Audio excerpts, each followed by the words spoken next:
Après avoir été démontée par les couvreurs pour sa restauration en atelier, la croix à l'aplomb du poinçon de la clé de l'abside a retrouvé sa place sur le toit de l'église Saint-Gilles-de-Watt. L'embase de la croix a été complètement corrodée de par le temps.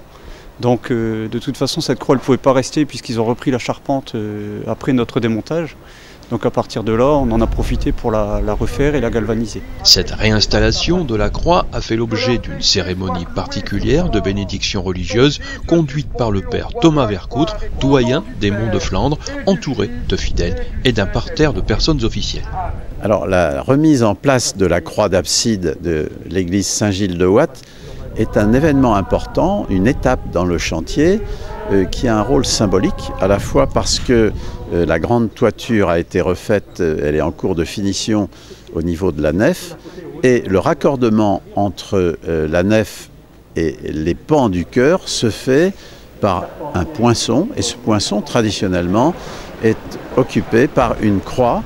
Donc elle a un rôle à la fois technique, elle raccorde les toitures entre elles, et un rôle symbolique, puisqu'évidemment elle représente la croix du Seigneur.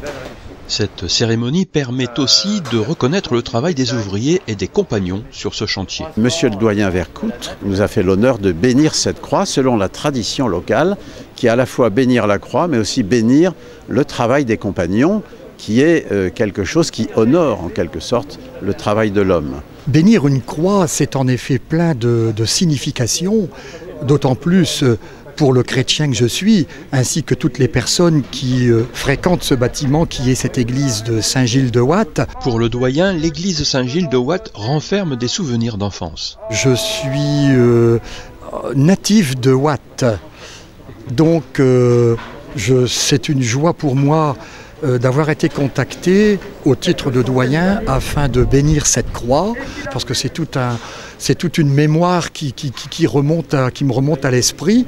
La croix à peine posée, l'architecte en chef souhaite apporter un détail.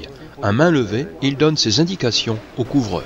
La croix à la fois est en place, mais les raccordements en plomb qui seront en dessous auront un détail qui rappelle le symbole des jésuites, Jesus Hominum Salvator IHS. C'est juste un petit rappel, une petite signature.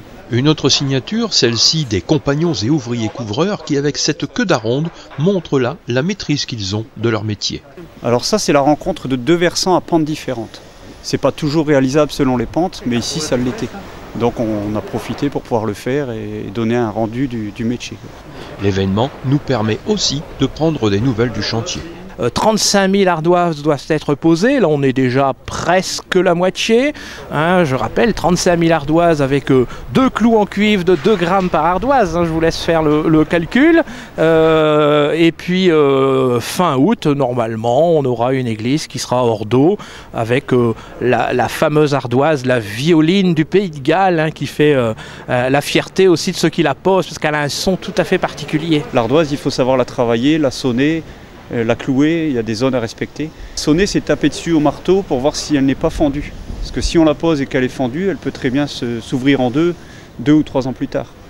Donc on sonne nos ardoises parce que c'est de la matière naturelle. L'ancienne toiture avait tenu 160 ans. Celle-ci est sûrement posée pour plus de 100 ans.